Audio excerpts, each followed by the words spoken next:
जय हिंद दोस्तों।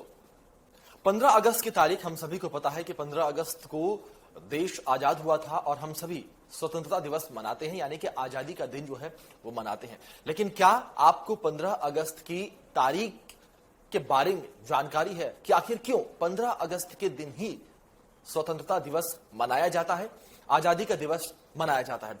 इसके पीछे भी एक कहानी है। वो कहानी मैं आपको बताता हूं इस वीडियो में, आप बने रहिए मेरे साथ। आपको बता दें कि इससे पहले साल 1930 से लेकर 1947 तक 26 जनवरी के दिन भारत में स्वतंत्रता दिवस के रूप में मनाया जाता था।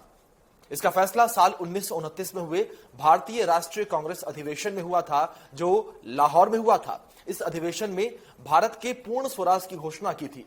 इस घोषणा के बाद सविनय संज्ञा आंदोलन के लिए भारतीय राष्ट्रीय कांग्रेस द्वारा भारतीय नागरिकों से निवेदन किया गया था कि साथ ही साथ भारत की पूर्ण स्वतंत्रता तक आदेशों का पालन समय से करने के लिए उन्हें कहा गया। जी हां, ये बात भी आप जानकर चौंके होंगे ना कि 1930 से ही भारत में आजादी का जो त्योहार है वो मनाए जाने लगा था।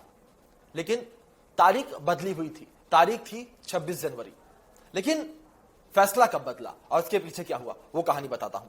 उस समय आपको बता दें कि भारत के लॉर्ड्स माउंटबेटन का शासन था और माउंटबेटन ने ही निजी तौर पर भारत की स्वतंत्रता के लिए 15 अगस्त का दिन तय करके रखा था। बताया जाता है कि इस दिन को वे अपने कार्यालय के लिए बहुत सौभाग्यशाली मानते थे और इसके पीछे दूसरी खास वजह यह भी थी कि दूसरे विश्व युद्ध के दौरान 1945 में 15 अगस्त के दिन ही जापान की सेना ने ब्रिटेन के सामने उनकी अगुवाई में आत्मसमर्पण कर दिया था।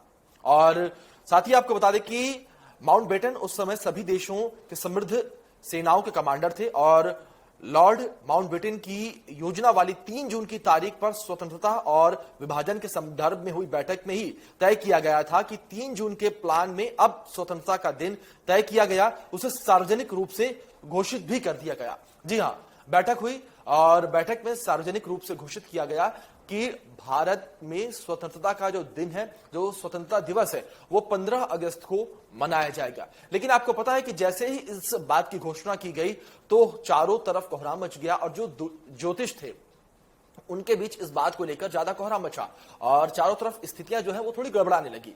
और आप सोच रहे होंगे कि भारत को आजादी मिल रही थी, तो ऐसे में आखिर क्या हुआ कि सारी चीजें उलट पलट होने लगी। आखिर यह हुआ था कि ज्योतिषों का कहना था कि जो 15 अगस्त की तारीख है वो शुभ नहीं है, वो अमंगल है। तो इस बीच अब फिर एक संशय फंसा कि कैसे इस तारीख से निकला जाए। और वहीं दूसरी ओर आपको बता दें कि माउंटबेटन अपनी बात पर अड़े हुए थे 15 अगस्त को लेकर।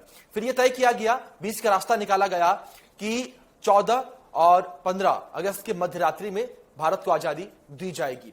ऐसे में जो अंग्रेजी काल होता है उसके अनुसार 12 बजे के बाद से अगला दिन गिना जाता है। लेकिन अगर हिंदू शास्त्रों को देखा जाए तो हिंदू रीति रिवाजों के तहत शास्त्रों के अनुसार सूरज उगने के बाद ही अगला दिन माना जाता है। तो ऐसे में भारत को भी आजादी अगर देखा जाए तो 14 अगस्त को मिली, लेकिन तारीख 15 अगस्त तय हुई। फिलहाल के लिए इतना ही। धन्यवाद।